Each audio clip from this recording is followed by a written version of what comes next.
This is another video that doesn't necessarily count as politics in media per se, but it does fit in with a lot of the themes of stuff that I have talked about on this channel previously, plus the theme of Pride Month and stuff, and when the heck else am I ever going to talk about this? Besides, my channel, I can do what I want, right? The subject of this video is a Mexican film that tells a dramatized version of the famous El Baile de los 41 incident, particularly focusing on an urban legend surrounding it. For those who don't know what the heck I'm talking about, let me explain. In the wee hours of November 18th, 1901, the police conducted a raid on a private all-male dance party in Calle de la Paz, arresting 41 people. And these weren't like run-of-the-mill nobodies, no. These guys were prominent members of the Mexican elite, including the godson of former Mexican Emperor Maximilian. You might be confused, why the heck did this raid get conducted in the first place? Well, 19 of the men who were in attendance were cross-dressing, which was of course a very obvious taboo at the time. And news of this event spread like wildfire, the Mexican press talking about it relentlessly. Mostly to talk bad about the incumbent president, Porfirio Diaz, some saying it was bad that something like this would even happen in Mexico, others saying that it was a bad idea for Diaz to round up some citizens for doing something in the privacy of their own home. It even led to broader discussions about sexuality, this event being dubbed the birth of homosexuality in Mexico, to the point where the number 41 is synonymous with the LGBTQ movement there. But there is a good chance that you might have noticed something. The number 41 is an odd number, meaning that somebody would get left out, leading to a long-standing rumor of a 42nd attendee. But why would the 42nd person not go to face any repercussions? Unless he had a really close relationship to somebody in charge. Like, what if you were hypothetically close to Porfirio Diaz? Which led many people to suspect that it was his son-in-law, Ignacio de la Torre Mier, who was the 42nd attendant, and he was let go, specifically because Porfirio Diaz could not have Ignacio ruin his image.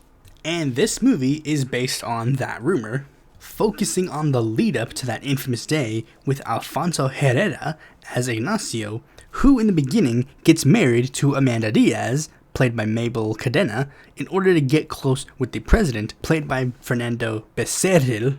And it seems like that is the sole reason that he did this, because Ignacio is a member of a secret gay club with other members of the Mexican elite. While it seems that he's just there for pleasure, things change when he meets an office worker by the name of Evaristo Rivas, played by Emiliano Zurita, and they have a steamy affair.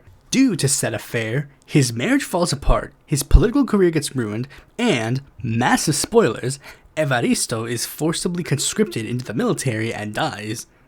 And things did not end so well for everyone else after the credits rolled. Speaking of, I guess we should ask this age-old question: is this film historically accurate? Well, considering it is a dramatized version of a rumor based around a historical event, they take a lot of liberties in regards to the story. For starters, Ignacio's purported homosexuality is still a rumor, as much as his involvement is basically synonymous with the event itself, and his personal life makes it very easy to assume that something was up. Nothing definitive is there historically. But there are a lot of things where real history and what people think happened are sort of merged into one, which is very common with a lot of dramatized historical films. Oh yeah, and one more thing to show how not exactly accurate this is: Evaristo does not exist. There is no person by the name of Evaristo Rivas in this event. He is a person that was created for this film to add a drama, to give Ignacio a person to have an affair with. Because I guess the angle that he's doing this just for pleasure isn't necessarily good for filmmaking. I guess they wanted to have it be more of like a love triangle thing. Maybe it adds sympathy, like, oh, he can't just be doing this for like pleasure, because that would make it seem like being gay is just like a pleasure thing. We have to have it have like a romantic element, which does bode well for his story, but it doesn't really bode so well for history. Speaking of, I guess this is going to lead into another major critique of the movie. And it all revolved around the story, not necessarily historical elements or whatever. But the story seemed to be setting up something that it never delivers. Throughout the whole affair, Evaristo was depicted as the woman in the relationship. First, during those scenes, Evaristo was not necessarily doing the throwing, if you catch my drift. During a scene where Ignacio and Evaristo are having drunken fun with a lot of the other club members, one of them throws out the idea of Ignacio potentially running for president. They say Evaristo would be his primera dama, which, for those who don't know, First Lady. Evaristo is given a more feminine nickname by the name of Eva, and he's being shown to be very close to the hardcore drag queens in the club. This led me, and probably many others who would watch it, to believe that Evaristo would be one of the people who would cross-dress at the ill-fabled party. But out of literally nowhere, Ignacio is the one who dresses, not Evaristo.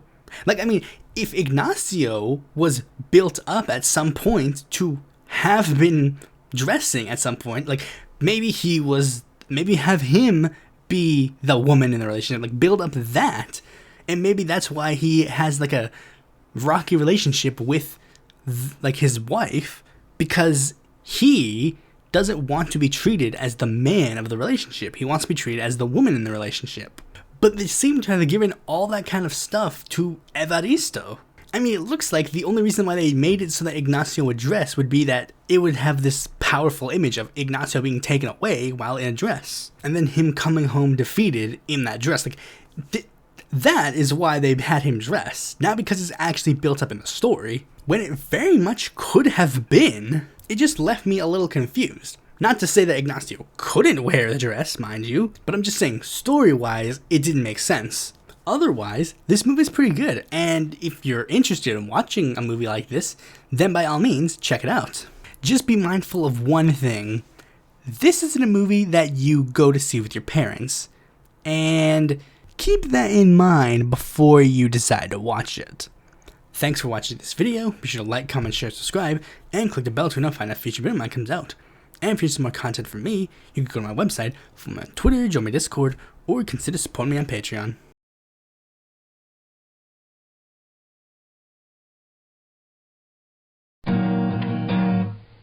Why? That's the one question I can't answer. Why? We're trying to continue my story. Why did he spend almost a year trying to make me a webcomic if he's only doing it for clout? Who the hell is this 𝔬𝔦𝔩𝔥𝔬𝔲𝔢𝔱𝔬𝔢? What is his relation to all this? How was he abandoned by Ian? Me, none and Dirk, and 𝔬𝔦𝔩𝔥𝔬𝔲𝔢𝔱 should be getting answers, not blindly following him. I guess they are too preoccupied with petty revenge to see the bigger picture.